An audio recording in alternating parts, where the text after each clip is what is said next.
Hello and good evening, everybody. I'm delighted to welcome you all. I'm saying good evening because I happen to be in Berlin, the German capital, but I know that we've got people joining us from all over the world, and that's really exciting. So welcome to you all. This is the Digital Salon by the Global Perspective Initiative, and we're talking about COVID-19 and turning economic crisis into an opportunity for sustainable growth. I was on Twitter this afternoon, and I saw a young man in Africa tweeting that and in fact I'll quote him verbatim. He said that he finds it interesting when he hears the words "when things get back to normal" in reference to the pandemic. And he said, who cares about going back to normal? That this is an opportunity to do everything differently. And I think that resonates so well with what we're here to discuss today. How we take what is an economic crisis, but we turn this into an opportunity for economic growth. And what a time to be having this conversation, really. I want to give you just the backdrop that this is all taking place against. As I said to you, I'm in the German capital, Berlin. And this is a country that will be taking over the EU rotating presidency in July. And we heard a very strong message from the Chancellor, Angela Merkel, asserting that Africa will be a focal point of that. A few months ago, we had the new EU Commission President, Ursula von der Leyen, a very similar message. In fact, her first 2 trips as the Commission President were to Africa. So this is at a time where Europe is interested in re-engaging and reshaping its relationship with the African continent, and what a time to be having this conversation. So without wasting any more time, I want to introduce to you the people that you're going to be hearing from today. First and foremost, I want to introduce our host. That is Dr. Ingrid Hum. She is the founder and chief executive officer of GPI, the Global Perspectives Initiative. We'll hear from her in a moment. Good to see you, Dr. Hum. Professor Carlos Lopes, who will be familiar to a lot of you, is also with us. He, of course, many of you will know, is the High Representative of the African Union, particularly on the partnership with Europe. And then we have Professor Dirk Messner, and he is the president of the German Environment Agency. And you are hearing the voice of Christine Mundwa. I'm a journalist, and I hail from the great Zimbabwe. I'm excited to have you all here today. So let's do some housekeeping, because we're in a new era, right? All of us, these Zoom meetings and all the technical things that can go wrong. So I want to make sure everybody is comfortable. Here's what we'll do. So if your video is off and your microphone is muted, you are doing the right thing. Keep it that way. There will come a time for questions and answers. And here you've got 2 options. If you would like to come on camera, and if you'd like for us to see and hear you, during the Q&A, you can raise your hand and we'll give you the opportunity to do that. If you prefer just to type your question, please do so in the question and answer box, and we will make sure that we're able to project those for everybody to see and for our panelists to tackle. If you have any technical trouble, please contact our team via the chat and they will help you. We have a whole team of people on standby to assist anybody having any technical difficulty. And then to our attendees, I want you to know that we will also be running some polls. We're interested to hear some of your thoughts on the discussion that we're having today. So we will have 2 questions that we will poll you on, very quick and easy. We're looking for your opinion on that, and that will help us to shape our conversation. But I'm very happy to tell you, before I throw over to Dr. Hum, that we have representatives today from the World Bank. We've got representatives from the IMF, from the German Marshall Fund of the United States. We've got representatives from the embassies that are based here in Berlin, embassies of Gabon, Sierra Leone, Madagascar, and Senegal, just to name a few. We have representatives from the Bill and Melinda Gates Foundation, members of parliament from the German parliament.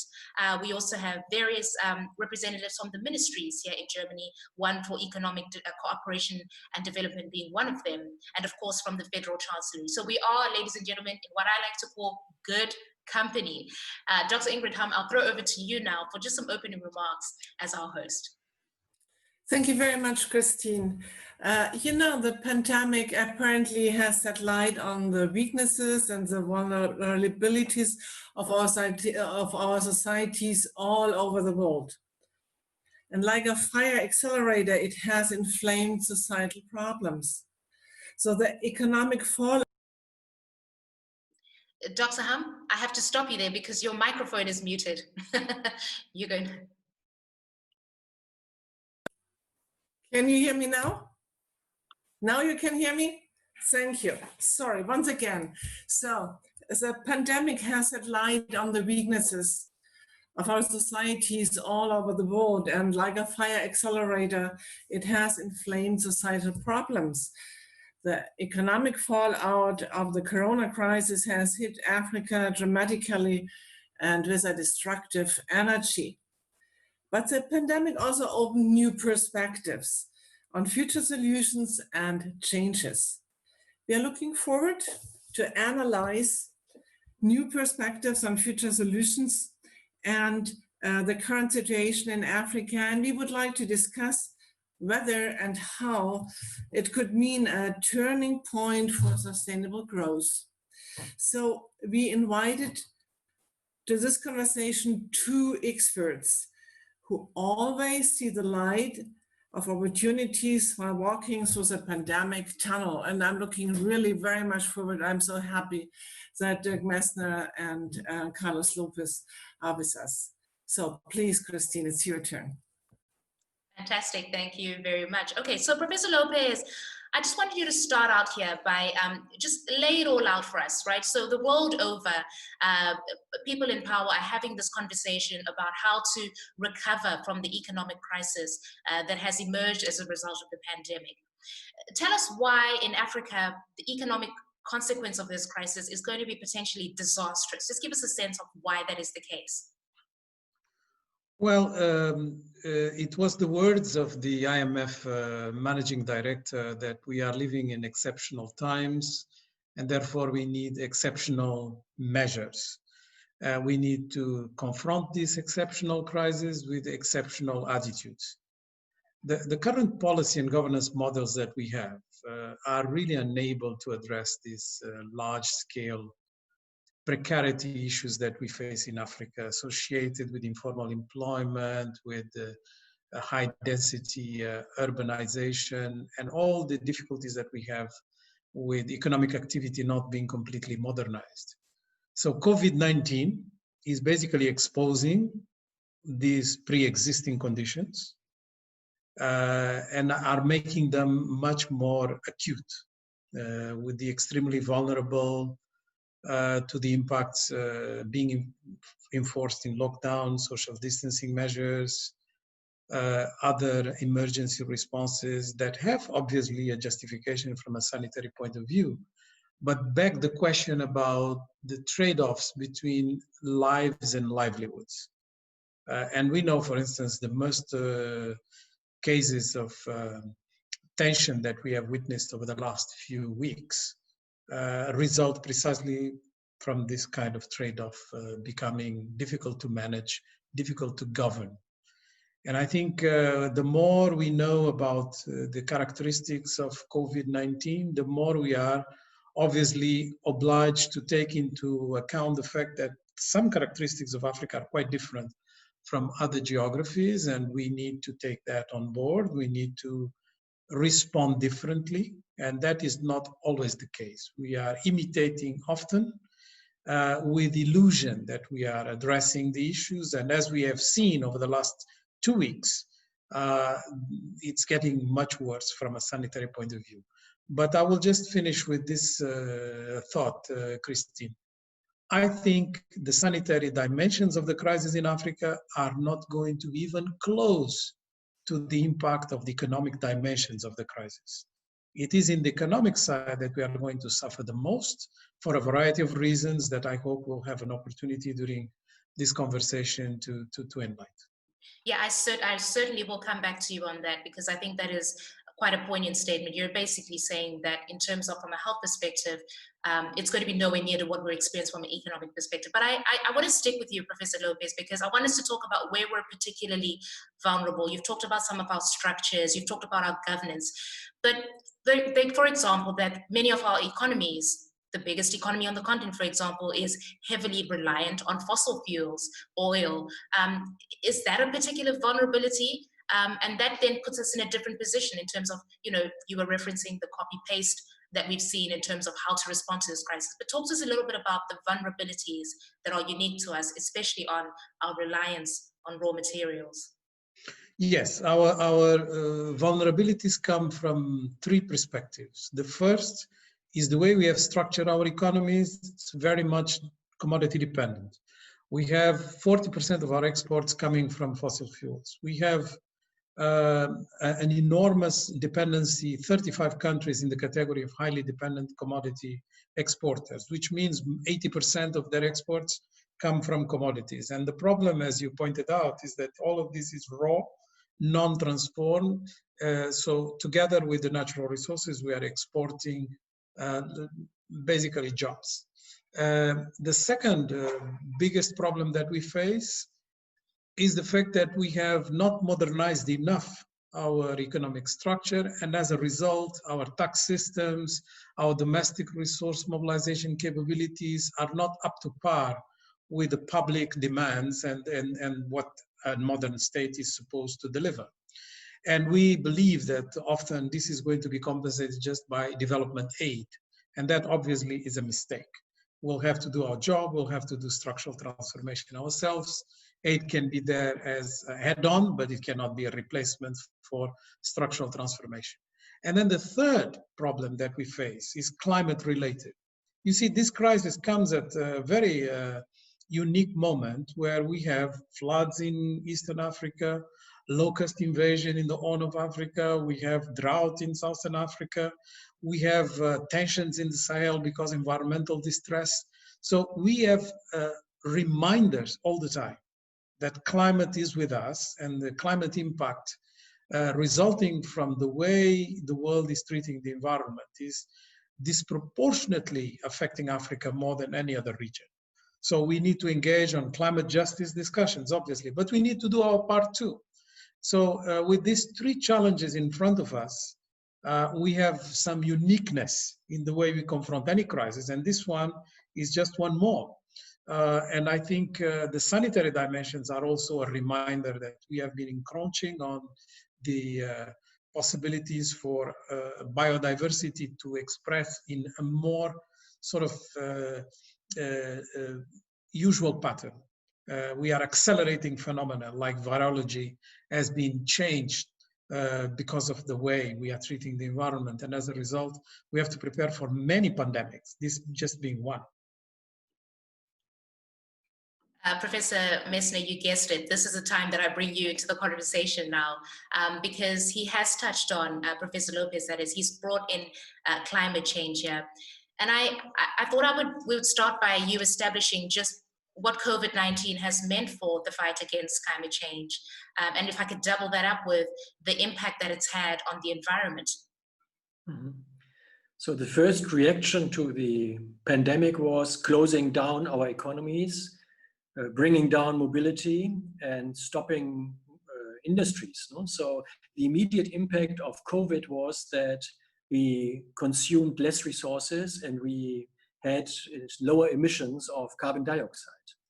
And many people argue that this might buy us time for being successful in our transformation towards sustainability. But this is obviously only a very short impact, because we will move beyond this pandemic, and we will see with the old, still existing economic structures, resource intensive and emission intensive, that climate change is accelerating.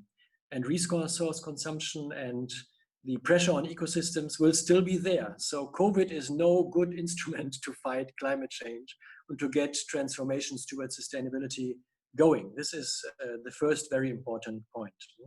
The second point, which I wanted to add to what Carlos, you already elaborated on from an African perspective now, looking at Africa.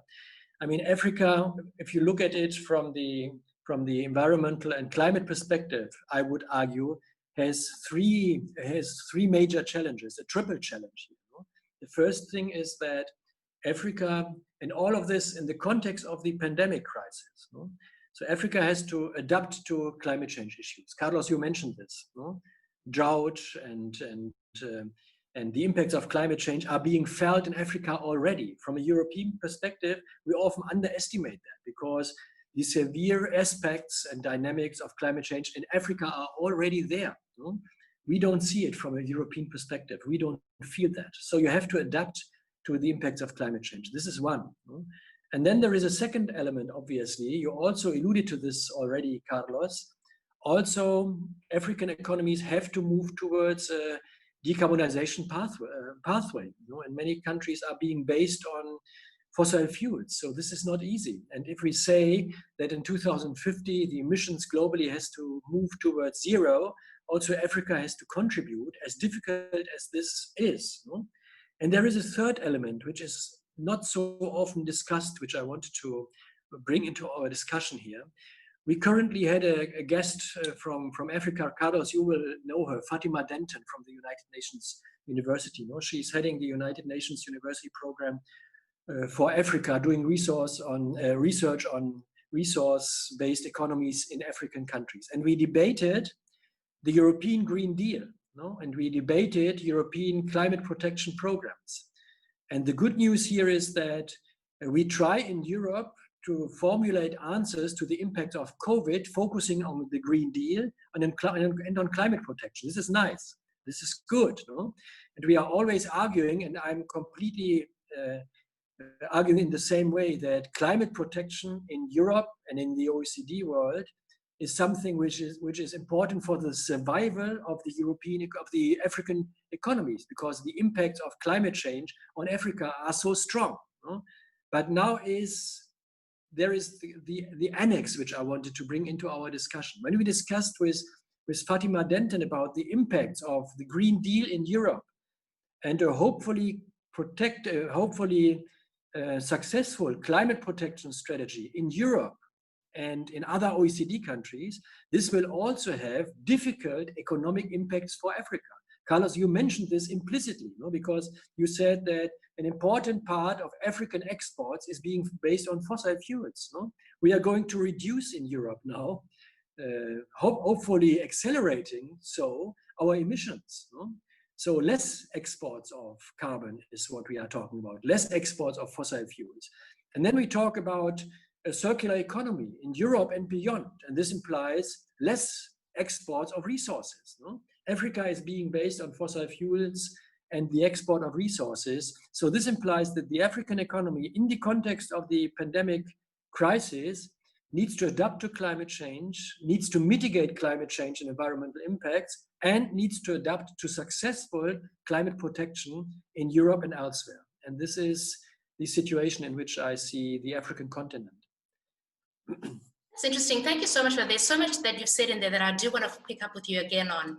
But I do speak to a lot of people on the continent, Professor Messner, who say Africa's contribution to the CO2 emissions is essentially a drop in the ocean compared to what the other parts of the world do, the United States, China, Europe, for example.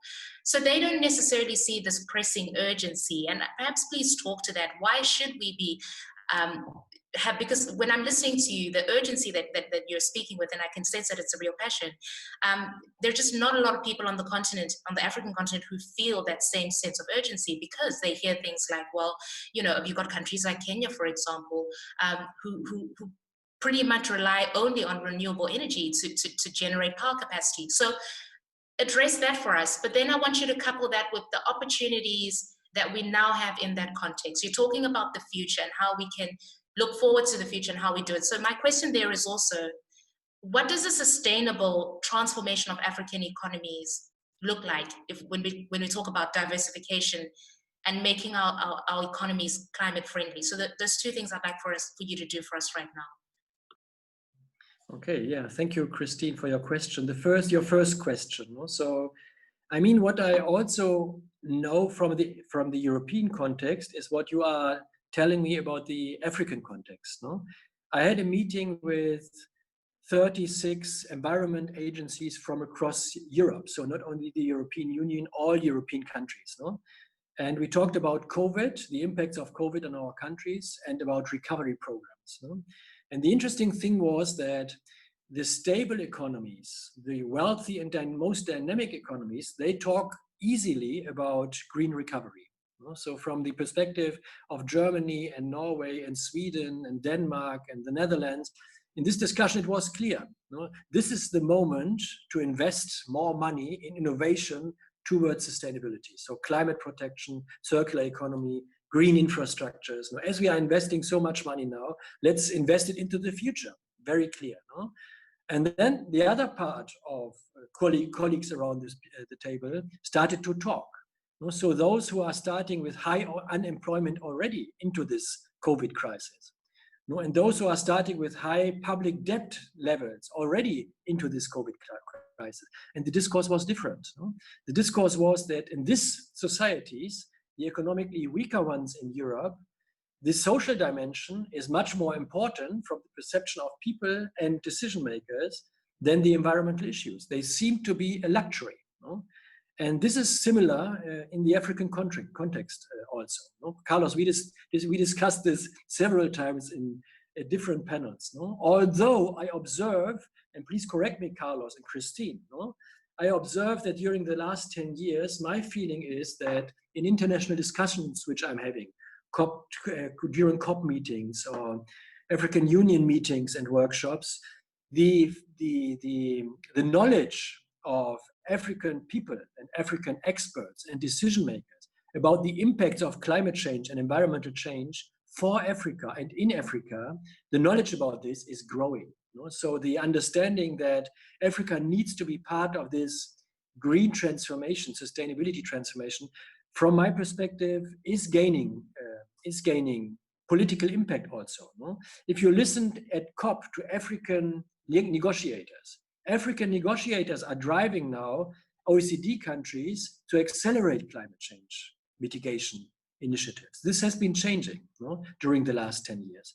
But the point which I made beforehand is that if we do that in Europe, no, so effective climate protection, this would have economic impacts in Africa, which urges Africa to change economic structures. This is what, Carlos, you talked about, diversification. No? So then, Christine, your second question was, where are opportunities? No? I mean, an important part of the green economy story is renewable energies and renewable energy systems. And Africa could be a pioneer in that. And Africa has very good conditions, natural conditions, to move into these sectors. No? And if we look into renewable energy structures in Africa itself, no? Renewable energy structures, decentralized ones, could help to bring down poverty also in urban areas, no? Where big infrastructure investments in traditional energy productions are very expensive, but renewable energy concepts and business models are gaining importance globally and bring prices down. No?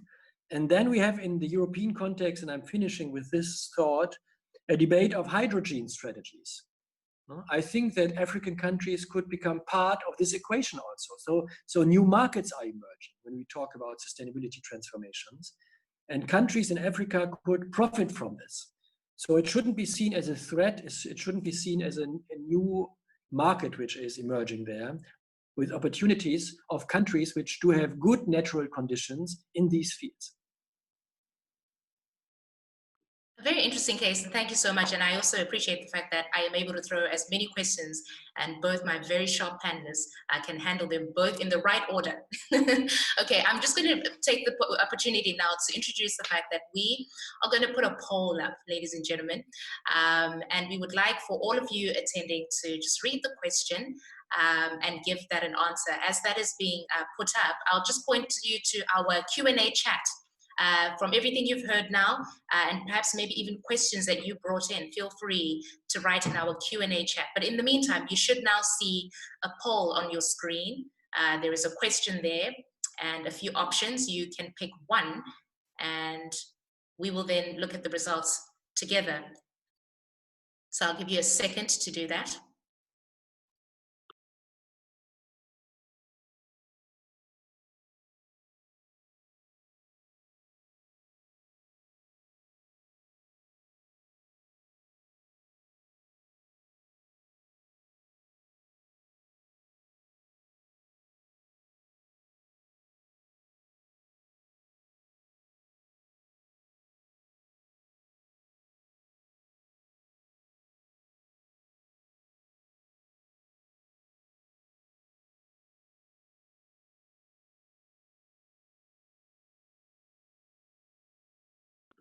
Okay, ladies and gentlemen, so have a look on your screen now, and you can actually see how everybody has gone. And I think that Professor Messner has been very effective here, because a lot of the participants quite agree with you in terms of where they see the greatest potential for future investments on the African continent. It is renewable energies, wind, solar, and hydropower. Professor Lopes, I just want you to maybe come back on that. I mean, just having looked at this result, from where you sit, you understand our coffers on the continent, so to say. What do you know about this conversation, and whether or not our governments on the continent see things the same way? I think there is an evolution in the debate, and Dirk mentioned it. It is clear that we are living in a world where energy transformation and change is also provoking changes in statecraft. The way we manage energy is very different. So we are moving from stocks to flows. We are moving into a completely different reality, and that has incredible geopolitical implications. And Africa is not absent from this debate. I think people realize that there's an abundance of renewable energy potential. We can find in most geographic locations some form of renewable energy. The prices of producing electricity and the prices of producing energy transmission from renewables is becoming extremely competitive, more competitive than fossil fuels. So there is no point when you are a latecomer, like we are in many aspects, to go through the old route that has proven to be so complicated and difficult. So we can leapfrog, we can jump. We can go into renewables. And I think this crisis, COVID-19 crisis, is a particularly good moment to do it. And I'll explain why. Because a lot of the fossil fuel reality that we have in Africa results not just because we have the resource, oil and gas, but also because of the tax systems that we have put in place.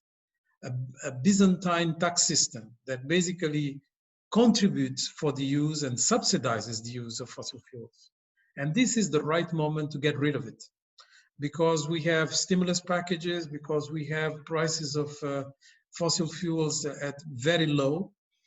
So you can get rid of fossil subsidies, and you can really shift all your tax system into responding to where it matters. And you can, through social grants and so on, subsidize more sustainable forms of transport right now. And you can contribute to stimulus packages being used for very large public construction programs that use sustainable construction methods. So this is the right moment to do that transition, and we have to grab it.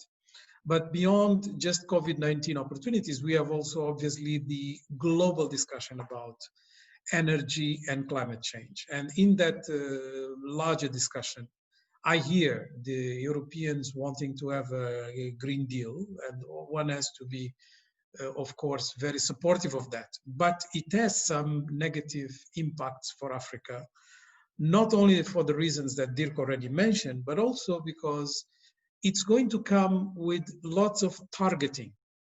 And in that targeting, various European countries will be obliged to follow a lot of conditionalities to attain Green Deal targets that can actually be attained easily if we take the example of carbon pricing.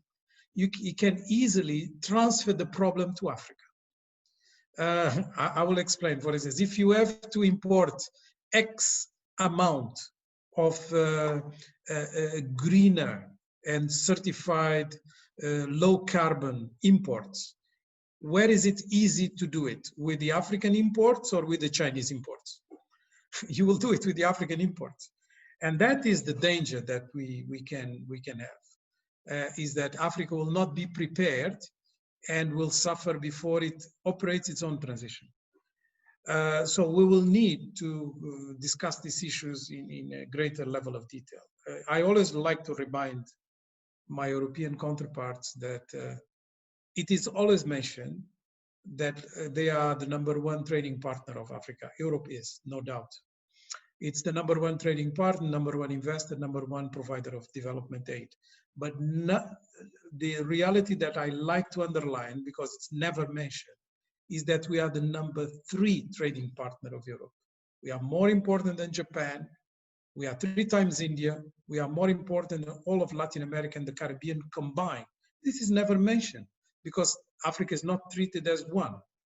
But it will be because we have a free trade area under construction. And when we do, so being the 3rd trading partner of Europe oblige a different type of negotiation with Europe.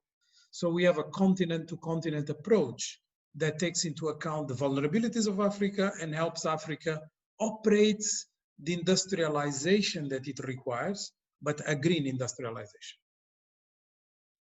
You've actually sort of touched on what was going to be my next question to you there, and that is, how do we take this opportunity? Because we're hearing it from the Europeans that now is the time to reshape our engagement with Africa. And you've sort of mentioned a few, but what are the expectations, Professor Lopes, on the part of Africans as we seek to sort of reestablish this relationship that had been put by the wayside in a way? Well, we need a new paradigm. This everybody says. We need a new paradigm. And when we say that, we mean what?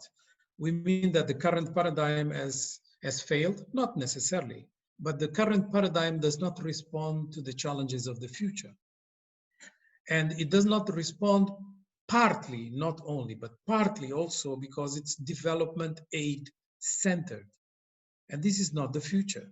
The future of the continent-to-continent relationship is completely different. It's one that takes into account the 3 megatrends. Megatrend #1, demographics. Megatrend #2, technologies. And megatrend #3, climate, not necessarily in any hierarchical order. So you have these 3 megatrends. And if we are going to build a relationship for the future, is one that responds to the challenges posed by developments in each one of these 3 areas.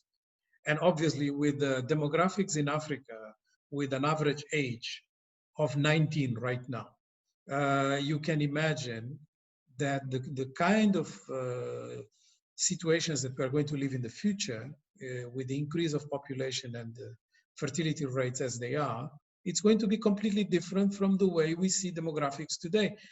I like to say it's not an African problem, it's a global challenge. Yeah, interesting. And on that note, I actually want us to talk about the German presidency of the Council of the EU, and I will now be having us look at our other polls. So to my participants, to our attendees, another poll is coming your way, another question. Please give this one an answer. And Professor Messner, I'm going to come to you for some reaction on this one.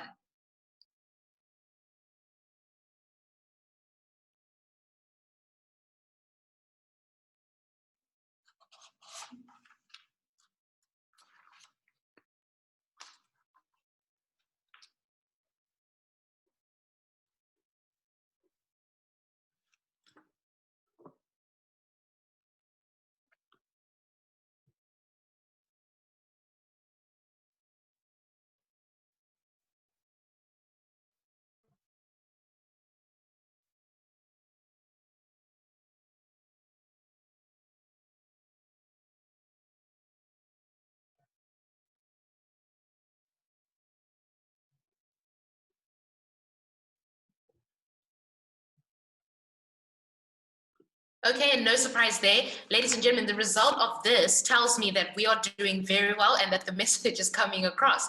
So as I mentioned in the beginning, Germany will take over the rotating EU presidency starting July. And you say that the priority of that should be climate change. That's music to your ears, Professor Messner. But before you respond to this result, I just want to remind our attendees that we, of course, would welcome your questions. Now, the way to do that is obviously to either raise your hand or to write to us in the chat. If you don't do, I will carry on because I can go to town with these 2 gentlemen. There's so much that I want to pick their brains about. So we have them here. Anything and anything you want to ask them, this is your opportunity to do that. So Professor Messner, I'll come to you now because I want you to react to what what we've just seen, right? So you, of course, do engage officials here in Germany, at least from this panel. You can go to the Chancellery with a very confident message that there is appetite for investment in the way of climate change. Just talk to us a little bit about what you're thinking as you see that. Mm-hmm. Yeah, I mean, as the president of the German Environment Agency, I'm happy to see that people expect from a German presidency in the context of the European Union, climate change being a priority, you know, and it will be a priority. So looking at the issues which you saw, climate protection will be a priority. Climate protection and digital technologies, artificial intelligence, with a focus on sustainability transformations will be a priority. Health issues will be high on the agenda. Migration popped out there. It's a very difficult issue, as all of you know. So I will not dive into that. We had many context discussions about this. This is a very difficult issue to move forward in the European context. So this would be my first reaction. My second reaction, looking at that and listening to the conversation which we are having. I mean, I think the dynamic is driving three trends which we need to shape towards different directions. So because these three mechanisms being leveraged by the pandemic are the following. The first one is the first reaction of most countries have been national, very national. So we closed borders, we organized health instruments for our own population, so national answers. This was the first reaction. The second mechanism is that COVID around the globe is driving inequalities. Carlos, I do not have numbers still, maybe you already have, but I mean, in all countries, the most vulnerable groups in all our countries are the most affected ones. Elderly people, people less qualified, labor markets, in the African context. Carlos, you mentioned this, informally employed people. So the vulnerable, this is a huge stress. COVID is a huge stress for driving inequality, social cohesion under stress. This is number two. And the third element is that many weaker actors, economic actors, are seeing now green recovery, not as Carlos is describing it, as an opportunity to do the green transformation now. They see it as a luxury, actually. Higher prices, more innovation. Now we need to lower the barriers for growth, So these are the three mechanisms which I see.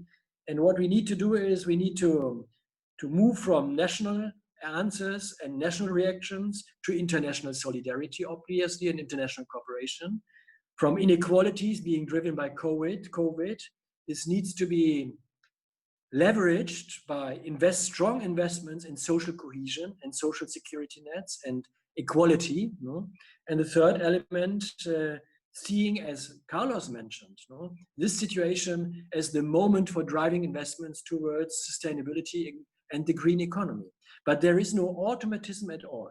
So this is a huge governance challenge at the end of the day. And when I'm looking at Africa, I mean, Carlos, we had many discussions about development cooperation, and we are both critical. So traditional development cooperation cannot solve the issues which we are talking about. But what we need is something similar to what we have now in the European context. So I told you about what I observed when we had this discussion between 36 European countries, the stronger ones, the weaker ones. So now we have the discussion, we have the Macron-Merkel action plan, 750 trillion euros are going to be on the table. And the majority of this is being invested in the more affected and weaker economies. So this is a moment of solidarity if we do it correctly. And we need something similar towards Africa also, because this is our neighbor country. If Africa would struggle, this would have severe impacts for Europe also. So the second question then is Carlos, how to invest and in which sectors to invest, and with which kind of mechanisms. And only 2-3 ideas. I mean, demography implies that education is absolutely key. This needs to be a priority, and this is linked also to social cohesion issues, obviously. And then if you say the green economy, new infrastructures, renewables, etc., science is key. Investing in university capacities in Africa is not a luxury. No? If countries would try to develop their own competitive advantages, they need their own knowledge base. No? And we often, from a European perspective, neglect this and argue that this is about basic education. No? Basic education is very important. No? Education for youth from a broad perspective is very important. But any country needs its knowledge base. No? If you look into the history of economic development, this is key. So these are some priority areas where I see that we need to do much more. Okay, excellent. And you know, I think that just listening to the conversation happening here in Europe and listening to lawmakers and politicians across the continent, really, you do get the sense that politicians, they get it, right? Or at least they say they get it.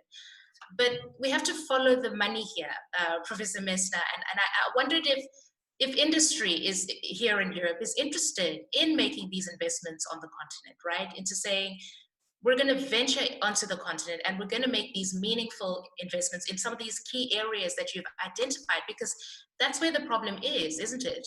I just remember a few months ago, we were also covering a conference and you had the German Chancellor say, you know, we've sort of been lazy, right? We stick to the markets that we know. So we take investment to Asia because we've been in Asia for a long time. And that comes sort of, it's almost a knee-jerk reaction. But there is so much sort of mystery around this continent of Africa, a lot of ignorance as well on the part of the people who actually have to make these decisions ultimately. So tell me where the money is at on all of this. Are we going to have a hard time convincing industry that there is a real investment case and that it's worth making? Two ideas here. No, the first one is, and I'm repeating myself, from a European perspective, we imported oil in the past. Now we might import sun. No? I mean, you have high investments now in hydrogen strategies across Europe. You know, Germany is very prominent in this debate, and we could import hydrogen from African countries being produced based on renewable energies. So this is a completely new market. We need completely new structures.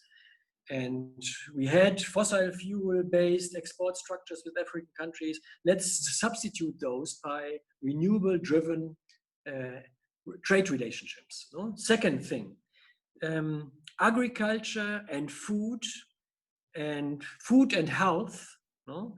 And sustainable agriculture is a huge topic for Europe. No? It's also part of the Green Deal. And Africa has many resources there. And Africa has many opportunities there. No? Many African countries are not water scarce from a physical perspective or natural science perspective. No? So there are opportunities still to develop these sectors. And investing in these kind of activities could make a lot of sense also. Maybe an example, in the Latin American context, where I have been working a lot, I did a lot of research in Chile. No? So if you look at the profile, the export profile of Chile, it is resource-based, but then high quality. And now they try to go not only towards high quality, but also towards sustainable resource-based strategies. No? Wine is an example, other agricultural products. No? So there is a huge demand, and the global population is growing. The demand structure is changing because now it's about sustainable agriculture, it's about health and food, and Africa could be part of the equation. Excellent, excellent. Now, gentlemen, I now have to cede the floor because questions have come in. So I'm going to read those questions for the benefit of the rest of the attendees. This one will come to you, Professor Lopes, so listen up. Christian Kraus says that you've been talking about a forward-looking continent-to-continent partnership, right, and a new paradigm, Professor Lopes. While in Brussels, the backward-looking post-colonial ACP negotiations are ongoing, right? So how do we reconcile this? And maybe just break down what we mean by this post-colonial ACP negotiations, which I know that you're familiar with. How do we reconcile that? On the one hand, you've got Africa saying, look, let's change things, right? In terms of like the messaging that you're sending us through. But as Christian rightly asks here, how do we reconcile this? Or perhaps not? as suggested in the question. Professor Lopes? Well, you know, we are in a dynamic of negotiation that depends on how the structures of the two unions work. When it comes to the European Union, they got the mandate from the member states, and the Commission leads the negotiations. Whereas in the African Union context, it's very different. So you have member states that keep the sovereignty of their negotiating mandate, and they ask the African Union to coordinate and to help and to advise. So it's a very different approach. So the African Union is guided by summit decisions, and the summits have been very clear in determining that there is no real clash between going with a negotiation that is centered on the ACP concept and a continent-to-continent approach. What the summit decisions say is basically that the ACP context is about development. It's about development aid. Whereas the continent-to-continent discussion is the strategic discussion that matters. It's political, but it's also strategic. And they have even went as far as to identify the 4 areas that they want the continent-to-continent new paradigm to be focusing on. And those are, it's very interesting, peace and security, migration, climate change, and obviously trade. So if you take these 4, there's no way the ACP is going to replace the African Union in terms of the negotiation. For the rest, fine. But this is what matters in terms of the future and the strategic relationship. Christian, I hope you answered. I'm now going to pose another question, and this is potentially to both of you, but we'll start with you, Professor Messner.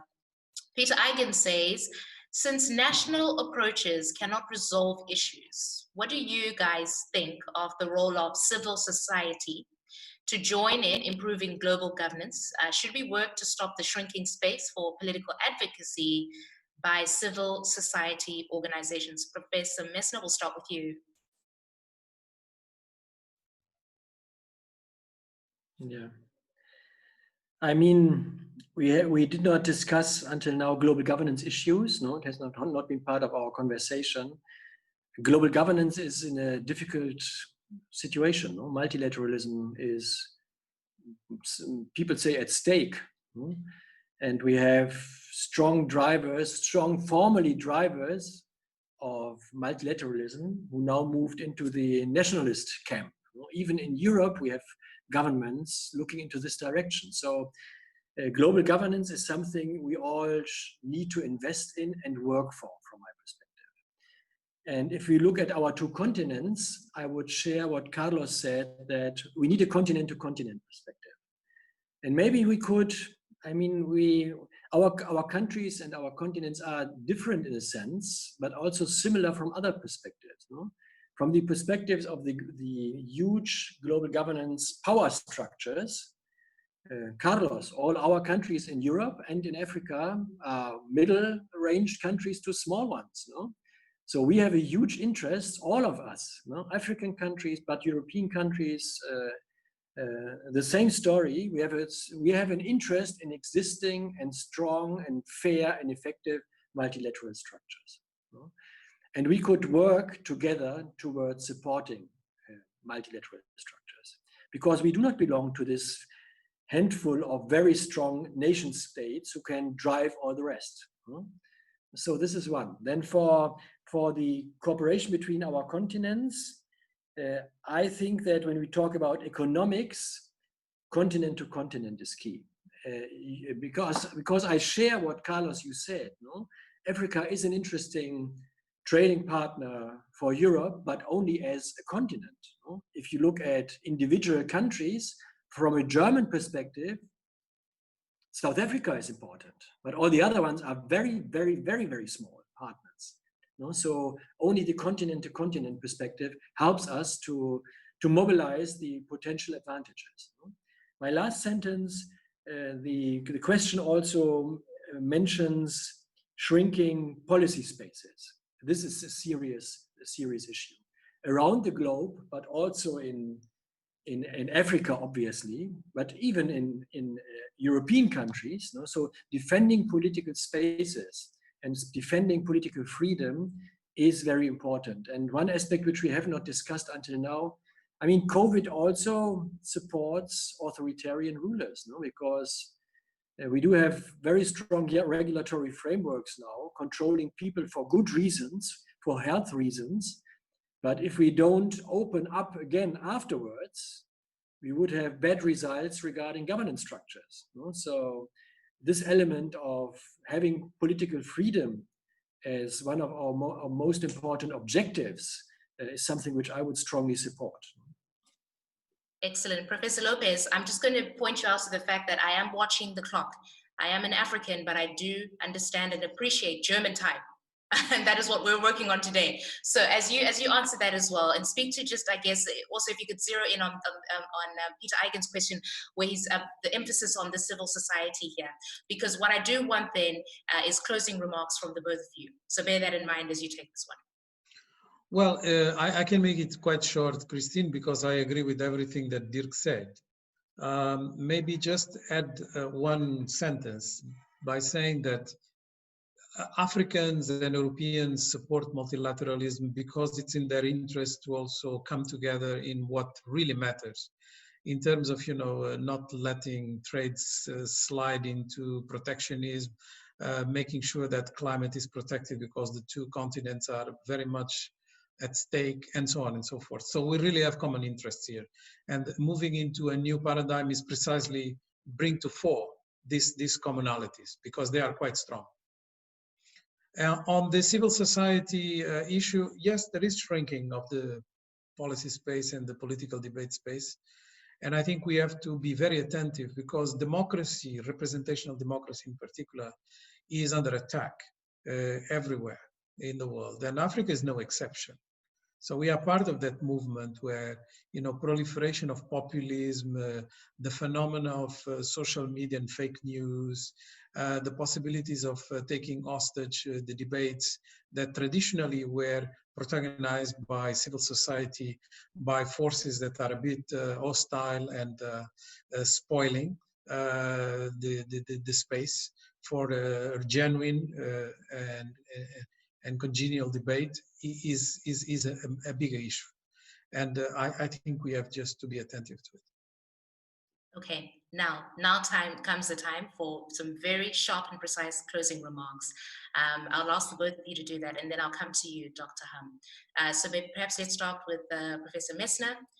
Brief, precise, to the point, your closing remarks, followed by Professor Lopes, and Dr. Hum, we will then come to you. Autopilot from now on. And we need your mic on, Professor Messner. Being quick with mic doesn't make a difference, right?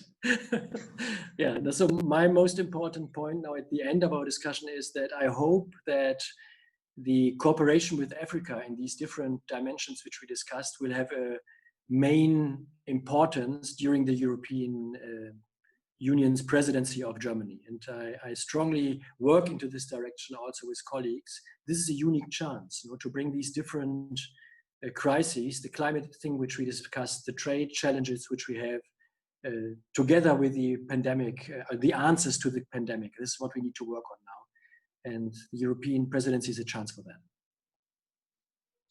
Yes, well, what I want to really underline is that in January, when the IMF did its forecast for the world, there were 16 countries out of the 30 best performers as predicted for 2020.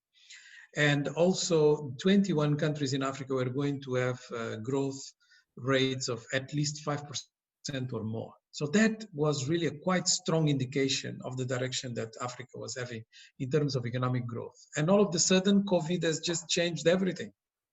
It has put us backwards, and we don't want to lose all the reform efforts that have been made in the continent, because it's in the interest of the global revitalization of the economy, but also of the global response to crisis.